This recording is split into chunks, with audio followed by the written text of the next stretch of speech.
Okay, this is a video on my new type of worm bedding and some more information, like how it works and has a possibility as a good seed starting mix and other purposes.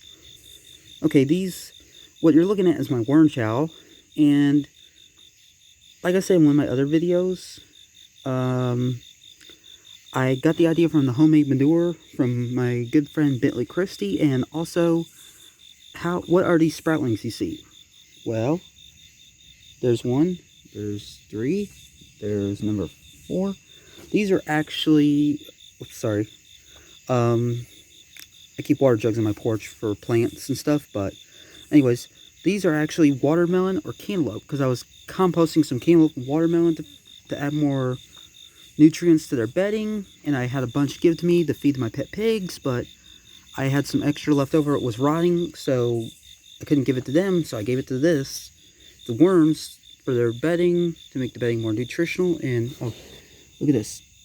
Here's another one growing. But yeah, this is basically what I do. Is when I first started this, I had a bag of pine wood pellets that was for animal bedding. I mixed this in with some bokashi waste and some other stuff like grass clippings and stuff, and I left it sitting there. I sat there late age for over a month or so, and I did harvest this, and I got about, I believe I already talked about it, was half a 5-gallon bucket full of castings. But now you can harvest your castings every 3 to 4 weeks, or sometimes 2. But it depends on certain things, like what kind of bedding they were using, the type of worm possibly.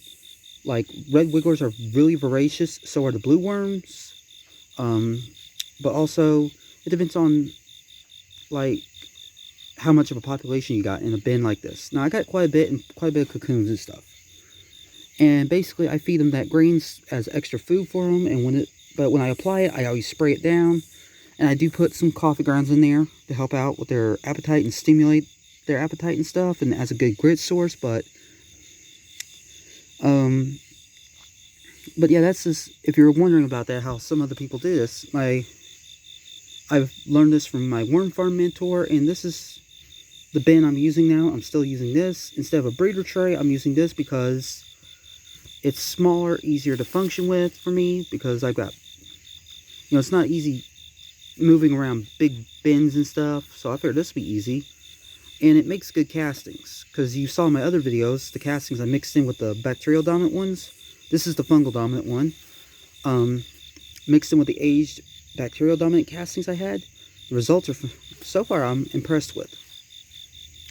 But yeah, I mean, also, it's mostly like sawdust, and now I'm using like sawdust and some wood chips and wood pellets that are pine, mixing it in with some food waste and maybe some grass clippings and certain plants like dandelion leaves and dandelion root and stuff, and white clover and red clover leaves included, because that adds more benefits, in my opinion, to the bedding, and also to the worms and the worm castings also, because those are good plants that also help your lawn out. Like white clover is real good. The bees love it. It has good medicinal benefits, and you can use it to feed your rabbits.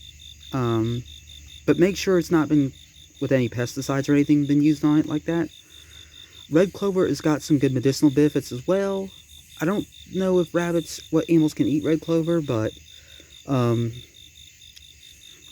dandelion also is good for the bees, but also the dandelion root is actually good for different ways. It has health purposes, like it can help people's liver, but you just gotta read it first and do your homework on it first yourself. But also,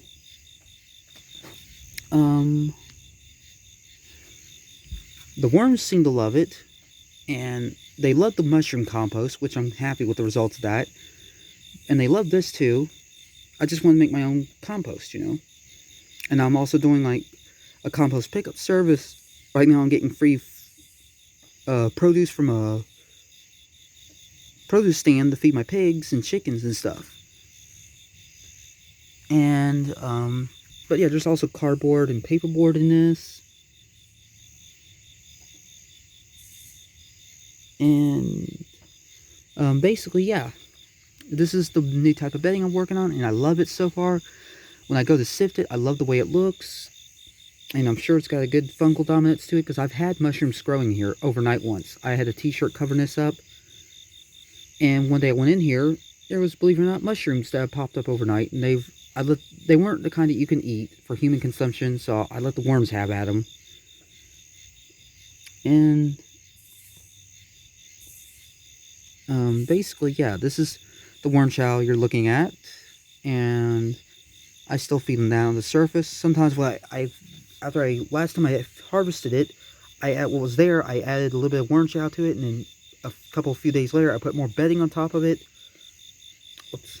And then I added some worm chow to the top surface to feed them, but yeah, they seem to be happy, which I'm impressed with the results, and I will keep you posted on this. Hope you liked the video.